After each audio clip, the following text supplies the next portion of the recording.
7.0 V2 beta V2 reaction and analysis.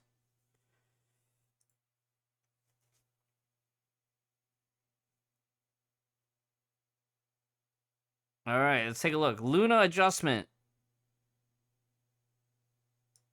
Damn. Pause to read. Okay. Enemies. Okay, so the soft nerf, basic attack, soft buff. And then another soft buff for when she's off field. So her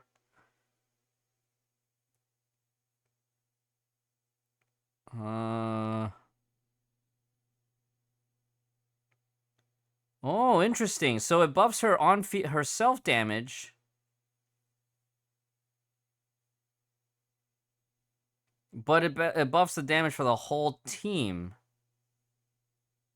Cooldown is calculated independently for each enemy. Okay, interesting. QTE they removed the SP regen, but they added a switch cooldown. Okay. Okay, I mean, it's okay. Like, this is normal, right? This is normal tuning. Combo attack nerfed. Wow. We're probably gonna not notice a difference once it goes live, right? It's... Wait. 100% times 5 instead of 50% times 11. Yeah, it's a soft nerf, but...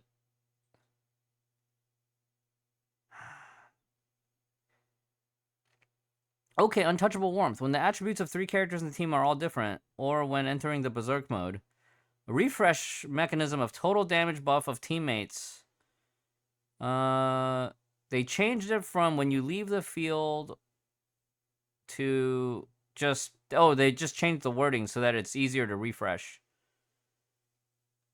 Repeated trigger refreshes the duration. Refresh the duration when the next character enters the field. Refresh at most once each time the effect is triggered. New effect. When teammate counters an enemy, the countered enemy takes 10 more per... Oh my goodness. So they really want to buff Aponia, because, like, Aponia is usually used against Psy-type enemies. This is cool.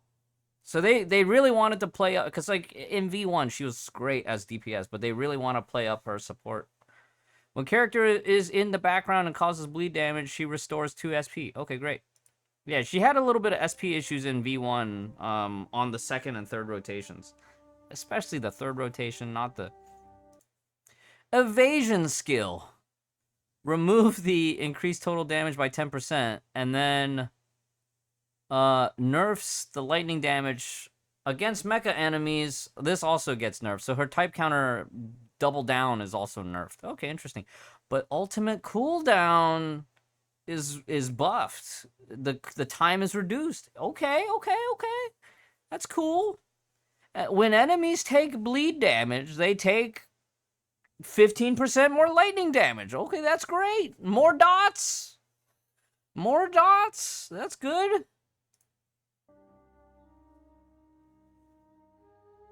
And then, what is a passive skill? Okay. QT damage, ultimate damage, registered as bleed damage. Bleed is not melee or range. It's damage over time. Well, it's its own category, right? Bleed is its own category of damage type. So it's neither melee nor range. So QTE, weapon, and ultimate are not melee, but does that mean her regular combo is not bleed damage? Now stop thoughts, yeah. After evasion charge is full or using combo attack, it should be like energy charge, right? Not evasion charge. After the meter is full or using combo attack, Blood Feast that unleashed within 3 seconds deals 100% more damage. Blood Feast, is that the that's the weapon mode, right? The violent mode? Or is that the ult?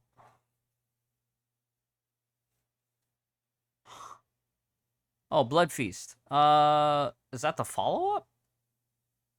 But damage is nerfed.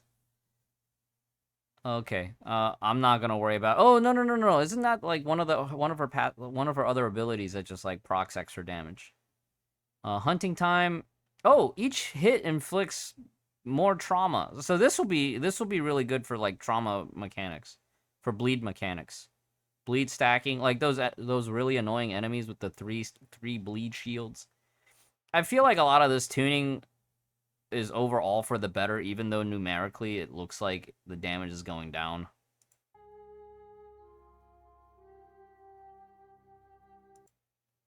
Okay, chainsaw lifting deals 400% damage, up from 300. That's great. When entering Berserk mode, gain 18% all elemental breach buff. Whoo!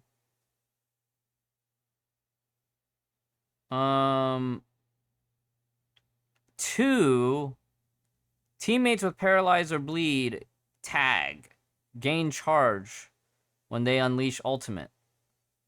So like, okay. And then when unleashing Blood Feast, I think Blood Feast is the ultimate ability, isn't it? Gain 10% all elemental. I have to double check later. We'll hop on beta and take a look later. But when unleashing Blood Feast, 10% all elemental. If there's a charge, consume charge to gain additional 8% all elemental breach. So they're nerfing her breach a little bit.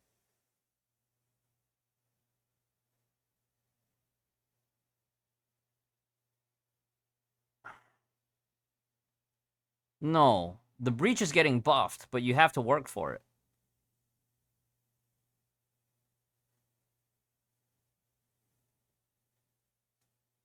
But does Aponia paralyze? Aponia doesn't paralyze, right?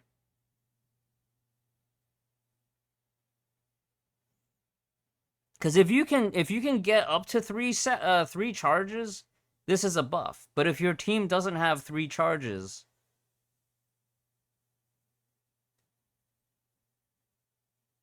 and it doesn't mention how high it stacks, right?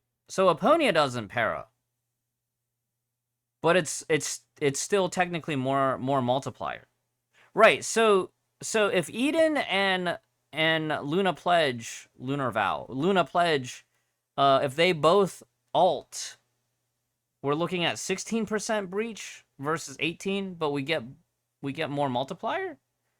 Hey Theo, hey no please. We're looking at Wyvern's 7.2 or 7.0 V2 video, looking at some of these patch notes.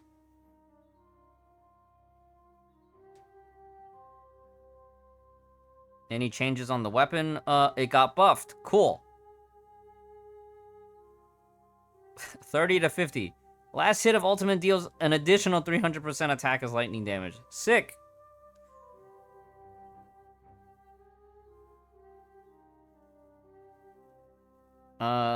What's next?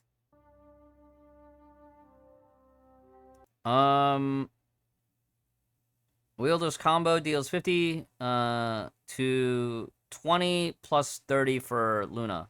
So they didn't want this to turn into a Mobius stat stick. They didn't want this to be a Mobius stat stick. Fair. Oh man, you know what they could have done though? They could have said for Lunar Vow and Luna Kindred. Well, but Luna Kindred is charge attack. Could have just said for Teresa's, right? Unfair, I know. They said no Mobius. Yeah, Teresa equip. Stigmata buffs and debuffs and nerfs. Oh! We're getting nerfed. Why are we getting nerfed? Why is it getting nerfed? Himiko, no! Himiko's team buff goes from 25 to 20. Luna M also nerfed. Nerf batted all around. Yeah, we knew this was coming. She was doing too well in V1. At least in V1, she was playing mechanically smooth. 20%. Yeah, this doesn't really matter. Like in the end, we either have the damage or we don't, and like it's just like very marginal fine tuning. New divine key. What about it? Any changes? No more crit damage buff. Replaced with innate invulnerabilities. Crit damage bonus for the wielder of this weapon becomes always effective throughout the game. Oh, the one that's tied to the shield.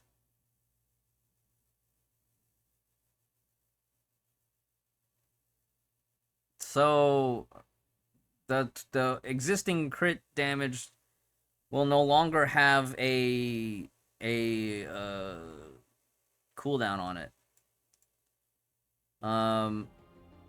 So this is a buff, because this previously had a cooldown on it, right? It would be like a sine curve where you had your uptime and then you had your downtime. If enemy has impair effect from other skills, additional impair effect of Spirit Annihilation Field will be changed to increase physical damage taken from HOS. Oh, so this is a soft nerf, 25 to down to 20. And then, Best of Both Worlds duration is extended to 16 seconds each time it is triggered. And the full effect of the skill against all authority is triggered throughout burst mode. Okay, so it'll take effect even before you do the coma. So this is good.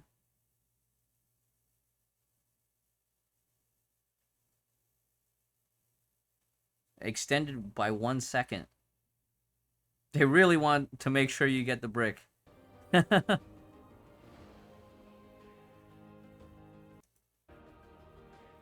Okay, passive 2. Increase crit rate by 10%. When HOS hits an enemy with this weapon attack in non-burst mode, gain 10 arrogance. Hitting the enemy with ultimate or burst consumes 1 arrogance. Restores. And then the next weapon active deals 12% more total damage up to 10 stacks. So you'd use it once in non-burst to gain your stacks, right? That's what we were doing previously. The only issue that we had previously was the hitbox on really small targets. That was the only issue. No change on passive. So this was already in game. So no change on passive 2. I just hope they fix the hitbox. We'll check that out maybe tomorrow-ish. We'll hop on the V2 tomorrow. Pericles. Hey, no change. Look at that. Other notes. Valkyrie Quicksand adjusts the affairs. Adjusts the special effects of Team Bear. Let's go. Ooh, chapter 41, and then optimize the display logic of the desktop client in full screen mode after clicking on other windows. Okay, I play in windowed mode, so who cares? Elysian Realm. I am going to skip all this because a lot of this is just...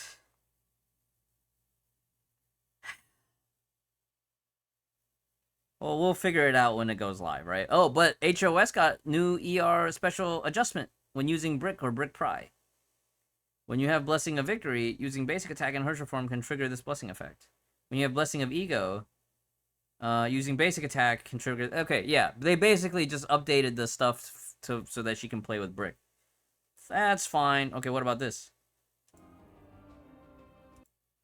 Stage effects. When having more than 2 general signets of the same Flame Chaser, the corresponding Flame Chaser's support energy will be charged to max at the beginning of each battle. That's a buff.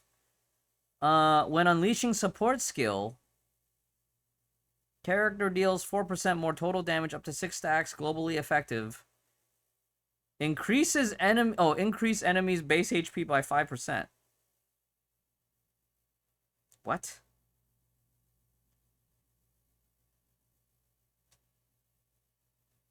Oh, this is the weather effect. I'm misinterpreting. This is the weather effect for the patch. This is gonna be so annoying. Bleed damage, ignite damage, or crit damage? Okay, okay. Make it more obvious who you guys want us to pull for. Alright. Alright. If you're free to play, if you're low budget free to play, I just you know, I hope you have Griseo ready, I guess. I hope you have HOS if you're a long time player. Ooh, 150 combo hit.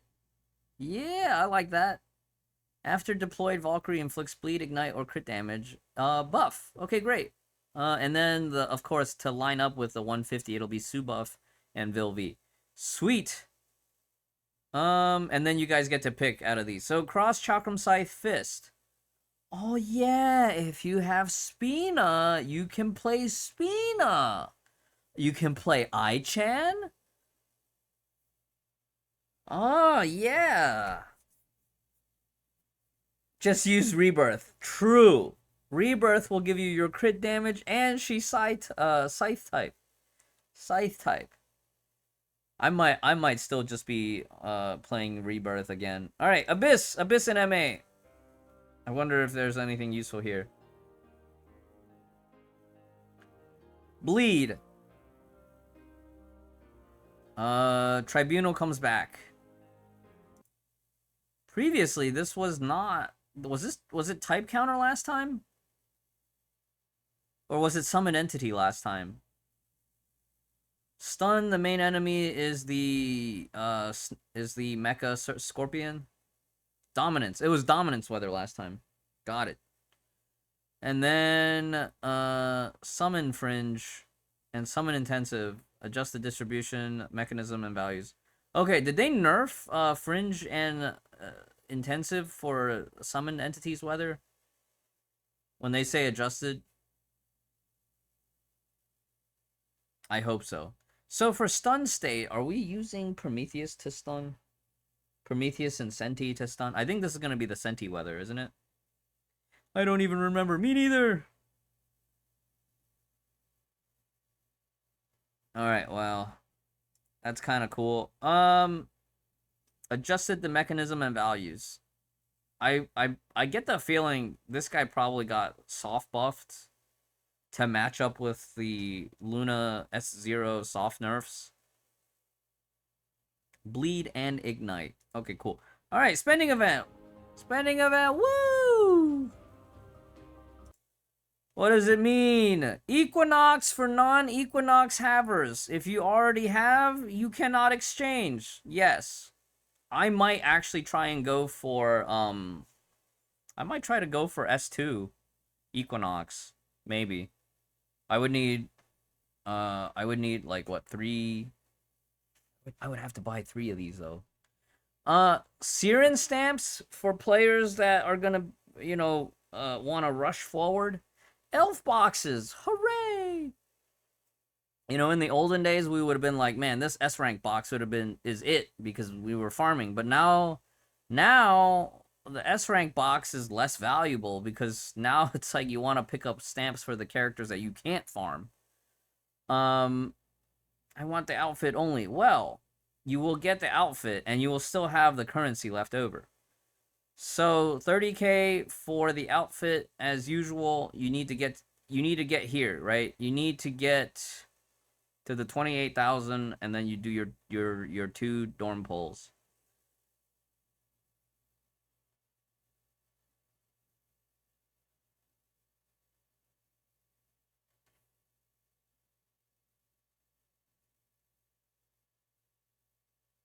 Is it 2 multi-pulls plus this? I forget, but you know what I mean. You gotta get to 30k. Kiana in the elf box. I might be able to get 4-star Kiana. Maybe. Or Elf Ellie. one of the 2. Hooray! Oh, and remember, double check the elf part box, because even though it says ×1, the box itself might be giving 2 fragments per box, which is traditionally what happened. There's been a few times where we went over on the fragments and we miscalculated. Yeah, see, look, it's ×2. It's 2 fragments per box. So make sure you double check your math on how many fragments you actually need, so you don't become like me and you go over fragments and have to convert over on the elf witch orb shop. All right. 12 PE stamps need a lot of tokens. Siren stamps, you need a lot of tokens. Got it. For F2P players that may only have one or two of these, like, this is a great opportunity to rank up a character long term. For, mid spenders, like, this is where I'm at. Like, you kind of have to pick and choose what's going to be the bigger upgrade. At this point, PEs is still used on her specific fights, but, like, I would say that both of these are lower priority in terms of, like, going forward, they would be. But I'm also a collector too, and I want to see these characters rank up. I would probably lean more towards getting PE to S2 first, because Silverwing will have stamps on option boxes. Now if you favor Bronya more than Durandal or vice versa, then your decision's already made. But yeah, one more reminder: double check your fragment count for what you actually need before you commit to buying elf boxes. So this is a great time. Like, for me, I could go for 4-star Ellie or 4-star elf Kiana. I'd probably go for Kiana. But I will definitely be double checking my math. Yeah, I'm still sitting on like a bunch of elf boxes as it were right now, actually, I think. Or maybe that was on the alt account before we retired it. Okay, what about this? Who's in the pool? BKE's in the pool. AE for AE enjoyers. HOV boxes. Oh, I can rush HOV to triple S. Argent Knight. Oh my goodness. Stygian Nymph. HOR. Okay, so my personal recommendation. A bunch of these characters are converted from legacies to willpower farming only. My recommendation for the meta pick, if you can speed up your HOR, I'm leaning towards HOR for generic players, because HOR, you can still relatively build a safe ice team. AE, would I recommend unlocking with these boxes? That's kind of expensive if you unlock from boxes, but if you don't have HTR, I don't know. That's a tough one to say, because on the one hand, yes, getting AE unlocked will make your elemental team's life a little bit easier, but is she that important in the modern landscape? It could be an option for progression accounts.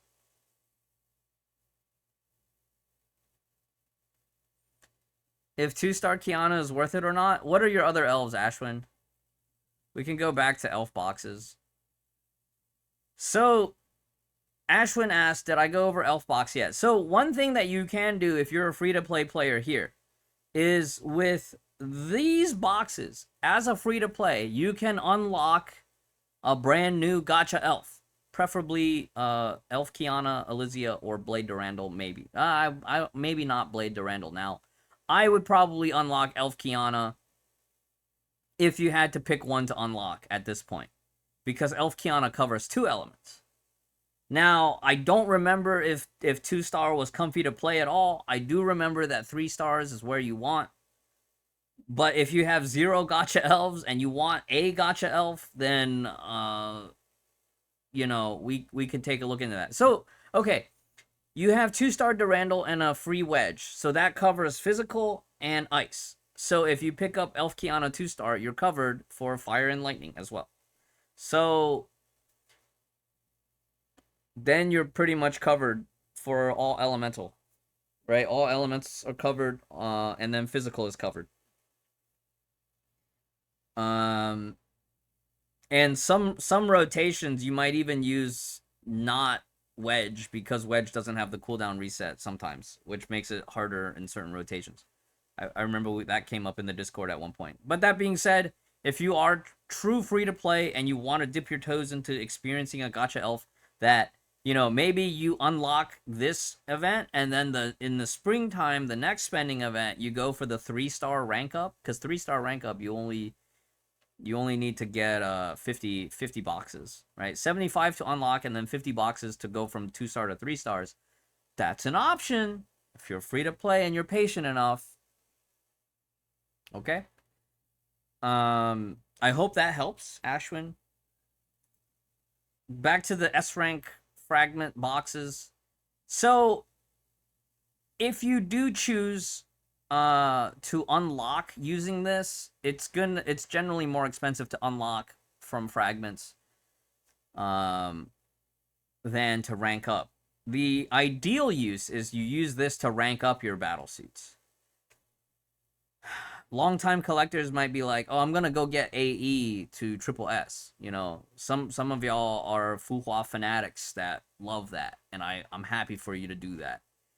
But just remember, like, pay attention to which S rank fragments from your favorite characters can be farmed normally from War Treasury versus what requires more premium materials. Premium materials in this case would refer to Ancient Legacies. Majority of current players will probably be spending their Ancient Willpower and Legacies towards ranking up Siren over time, over the next year, while, you know, filling in the gaps on their old collection. Like for me, I have Stygian Imp at double S. My Hersher of Reason is already triple S. So Bright Knight and AE and Stygian Imp, they're kind of like, they're out of the meta now, but they're still not as easily farmed as everybody else in this roster. You know, in 7.0, HOV will be converted from Legacies to strictly Willpower. A bunch of the other ones, like Molotov Cherry, you know, they're getting their weekly limits lifted. Argent Knight also added to the War Treasury as well. So, you know, Shadow Knight, Celestial Hymn converted from Legacies to Willpower only. They're easier to farm long term if you're patient enough. What I would go for if you were going to pick up these S rank boxes is the stuff that is more expensive in terms of the resource, which is Ancient Legacies. Hey Ming, what's up? We're watching the Wyvern video right now, and we're just kind of doing analysis on it. Yeah, so like again, going back to the other stuff that was already covered in the shop, chances are majority of current players that are already caught up on old meta will be looking at getting the rank up stamps or the elf boxes. Booster tickets is my personal favorite. Some of y'all might need Taurus. Some of y'all might need Taurus to level stuff up. Low priority would be Asterite and Material Options box, because everything in the Material Option box is farmable. Now, certain endgame players may opt to go for the affix lock. This is a very niche specific scenario. If you're a new player, if you're F2P or low budget, you should not worry about this, because you probably are sitting on like 1,000 of these from doing, I don't know, Abyss and Elysian Realm weekly that you just never bother to use because you don't need to. So again, like most players will be going for stamps, an elf box, maybe an S rank box. So I think we covered all those situations here. If you do pick up the S rank box, try to go for characters that are harder to farm because they just consume a different resource that's more scarce. Firepower supply. So chat alerted me to firepower supply earlier about how it got buffed for new players. Okay, previously on firepower supply for the last 1.5 to 2 years, it used to be 5+5, which made it harder for new players to snipe. I went over this in a previous banner review like forever ago, but we'll go over it again here. For firepower supply, the idea is you pick stuff that you already own to get the one thing that you're missing. Choose 3 sets of weapons and choose 3 sets of stigma sets to build your own supply pool. If you're a brand new player, this is not for you. If you've been playing for the last year and you're just trying to finish out your collection, this is maybe for you. If you're a looking for long-term account progression, you want to try to snipe one of these divine keys, I hope you have enough inventory to allow you to utilize this. This supply is designed in a wacky way that lets you very specifically target a piece. For one multi-pull, you can target one piece. Now, for new players, you could also say, well, I need everything. And I don't mind spending 2,800 crystals to try to get anything for those sets. Okay. You do so at your own risk. My advice is, if you're a new player and you don't have the arsenal to pick stuff that you already own to basically cut down your options of what's new, I would avoid this banner. Now, if you are a medium progression account, you have a couple of these sets, but you're like, I'm missing the T piece I'm missing the Sazan B piece, and I have everything else, and I have a bunch of these weapons already. You can target the Sazan B piece. Usually, firepower supply for most long-term progression players and competitive players, you're looking for the divine key. So on Utu, which was previously on an option box, Twins of Eden, we usually wait for firepower supply to get this. And Abyss Flower. Abyss Flower used to come up around on a Shixel Arsenal banner, standalone with some SP gear. But firepower supply will be a great opportunity to pick one of these divine keys up. And divine keys will be permanent account progression. The Stigmata will get power creep, will get power crept. The nice signature weapons will go to a Valkyrie, and that Valkyrie will get power crept, but your divine keys is permanent plus 10 attack. So for the long-term player, divine key is usually what we recommend. Now, that being said, what's the sitch? You need to have inventory, because the idea is you build your own supply pool, but you fill the supply pool with stuff that you already own, so that you can very specifically pick up something that you don't already have. You're guaranteed one new item. So, like, in my example, right? You can see, or in Wyvern's example, for instance, this supply pool is very specifically targeting Vilv gear. Vilv's weapon, and then everything else selected is stuff that they already have. Vilv's Stigmata missing one piece, and then everything else they already have that's selected. I might actually do something similar, because I need the Tower of the Past for my Vilv. Now, sad news, available in 6.4 firepower, but removed in 7.0. A bunch of the old meta stuff is gone, which is fine for everybody, because a lot of this stuff you weren't really looking for anyways. Iris, new players get it. Darkstar is going to be in Battle Pass on Monday. Everything else, you'll find it from off rates at any point, and they're just not really relevant. The only thing that sucks is that Golden XY Sword is removed. Now, that being said, Golden XY Sword might show up in the 7.3 firepower in Spring Festival spending event. There's a chance they might bring the sword back in the spring. So, we'll see. Yeah, the sword more rare than anything else. The Golden XY Sword, which used to actually show up in Dorm Equipment Supply, because that's how I got it on my NA account before, way back in 2020. The Golden XY Sword is one of the hardest to acquire divine keys. It may look familiar to you if you've been playing Star Rail, because it's the same weapon that Susang uses in Star Rail. If you played through the Elysian Realm, you've probably seen the whole lore behind it. Fascinating lore involving Kalpus. But, in the current era, after the Flame Chaser previous era, in the current era, the weapon is associated with Fuhua. So it will synchronize with her XY gauntlets. Yeah, it goes with the gauntlets.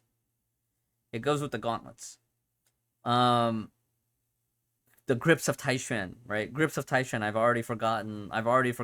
I haven't used it in forever. It used to be one of my favorite weapons. And it'll be plus 10 attack. So even though this sword is not here, this in 7.0 spent firepower. Keep an eye out. Maybe it'll come back in the spring. Yeah, GTX. RTX off, GTX on. So, and then Shattered Sword's gone. Irene Adler's in the Foundry, so you don't need firepower supply for it. Holmes will be in Battle Pass. Benares is outdated, even though the artwork is cool. But it'll turn up in Exchange. It'll turn up in some old Focus B, random Focus B. Avogadro is craftable. Columbus is craftable. So a lot of the stuff that's getting removed, the Stigmata sets are craftable now. So the new stuff added is highlighted in green. And I will be looking for that Tower of the Past, maybe, you know? We'll see when 7.0 banners come up. Out of the new stuff that is added, I would probably say, if you can finish a Turgenev TB for placeholder gear, that would be nice. Paganini M as a standalone is okay. Vern is craftable, so don't pick Vern unless you already have a full set and you're trying to fill out your just clear the pool or whatever. Cezanne B standalone is very strong. I would avoid Ragna. Like, it's a good set, but it's not something I don't think you should go out of your way for. If you can finish an Ozlog TB as well, Ozlog TB is kind of like a proxy Turgenev TB like, but it's got shorter duration, so it's also something that, like, it's more useful on a progression account because most endgame accounts will just have signature gear. But again, the three pieces of gear: Abyss Flower, Twins of Eden, and Utu. These would be priority for long-term players. Some of y'all might be like, oh, but I need that Astra. Bleedweather's coming around. I might need that Astra. So take into account what you have on hand. Take into account if you're missing too much stuff. Again, I would just skip the banner, skip firepower if you're missing too much stuff. If you have enough stuff where you can isolate one piece, then figure out, okay, do my goals require me to get Divine Key? If I'm not turbo competitive, not getting the Divine Key is okay. Maybe I just want to have my favorite character fully geared. So figure out what your situation is, what your individual player goals are. My recommendation for Divine Key comes from the perspective of long-term, semi-competitive player. And, again, Divine Key, the plus 10 attack, is never getting power crept, right? All these other gears eventually get power crept, or, new set comes out, or new Valkyrie comes out, and then suddenly the gear slowly fades from memory. So, decide for yourself after you figured out what kind of player that you are, what kind of goals that you have for the game. There's a little bit of something for everyone, but if you're not sure, you can always skip it and try again on the next firepower supply. If you're not sure, that's the safe thing.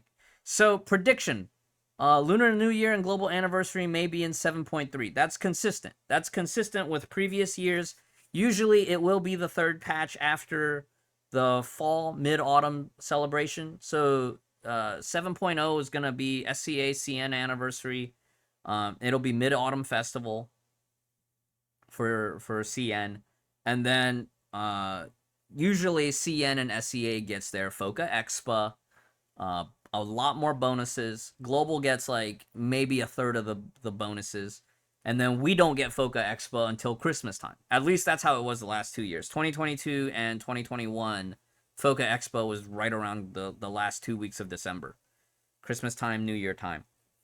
I don't know if they'll stick to that. They may stick to that. They may try to actually have global line up.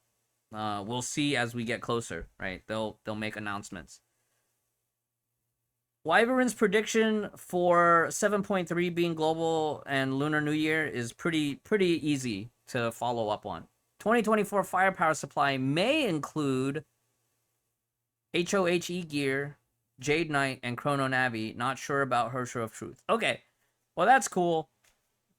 This will, if this ends up being true, this will be nice for people that are like, oh, I have Jade Knight top and bottom pieces, but I'm missing the M piece, right? Or like, oh, I have Elysia full set, but I got unlucky on her weapon. So if this prediction is right, that's awesome. If it's not, you know, like, who cares?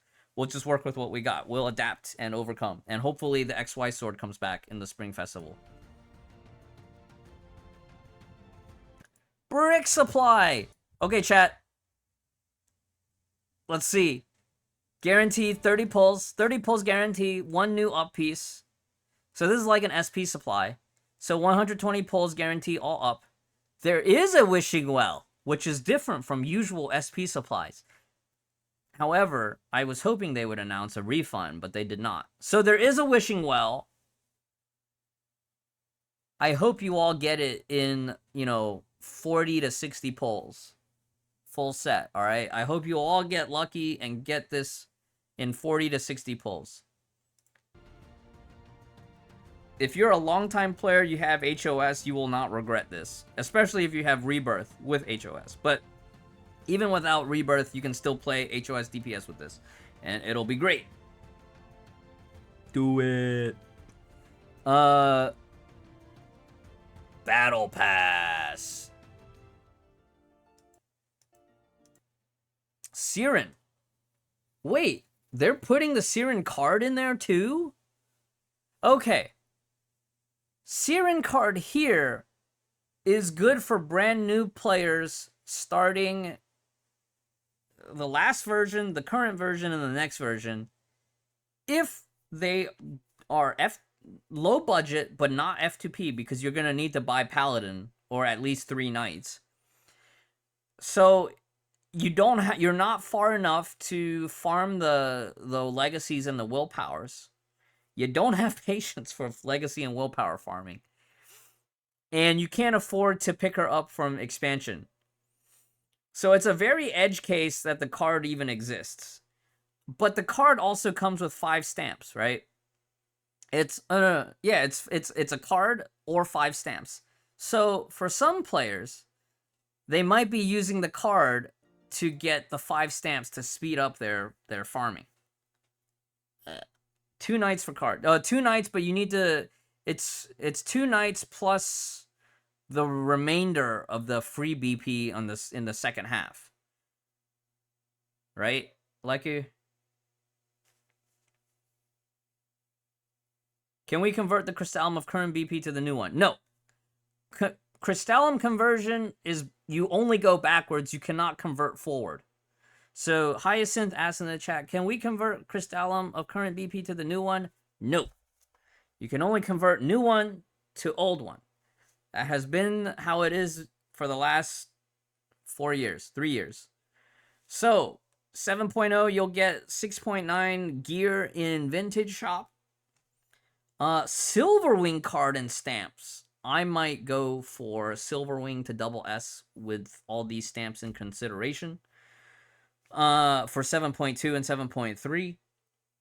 Again, long-term, mid-budget progression, right? Spina gear, this could be, in a way, a good catch-up for certain accounts. If you're a Rita fan, you know, maybe you are missing 1 or 2 pieces of the Ragna set. Ragna herself is kind of like a G3.5 equivalent, although on certain S-rank fire DPSs, Ragna, in a previous chart that Wyvern had, Ragna was actually outperforming G4 fire in certain situations. You can look into Wyvern's video on that on your own time. Majority of players that played back in the beginning of 2022 might have a full set of this already because it was a refund banner. It's very cheap to get.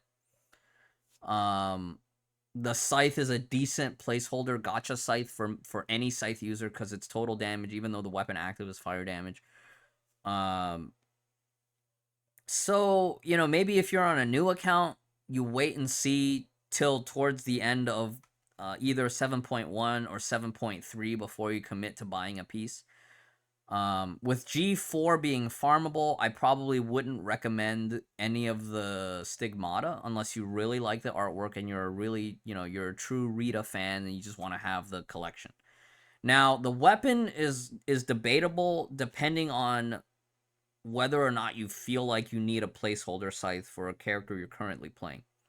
Majority of long-term players or endgame players would just look at this and be like, this is all old meta stuff. I don't need anything from this shop here. I'm just going to save my Crystallum for 7.1, 7.2, 7.3. But, you know, like Firepower Supply, Battle Pass at this point is for filling in the gaps. Ragna Stigs on Himiko. Yeah, true. Actually, Vermilion Knight does quite decently with Ragna gear because Ragna is charge attack and fire damage, and Ragna was also Himiko's teacher. But okay, cool. I will be looking forward to ranking up Silverwing with this. What's at the end here? So that's it. Thank you, Wyvern.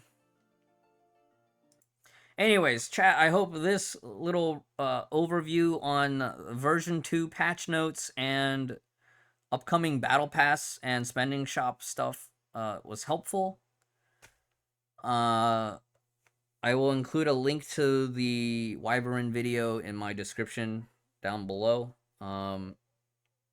If you this timer, by the way, is for our streamer marathon. It's my streamiversary on Twitch, 5 years of affiliate. For those that primarily watch the content on YouTube, thank you for doing so. Please leave a comment below if this was helpful. Like and subscribe and all that jazz, I guess. And come hang out on Twitch if you guys want. That's gonna be it. So that's it. Do do do do do do do do. Kudu kudu.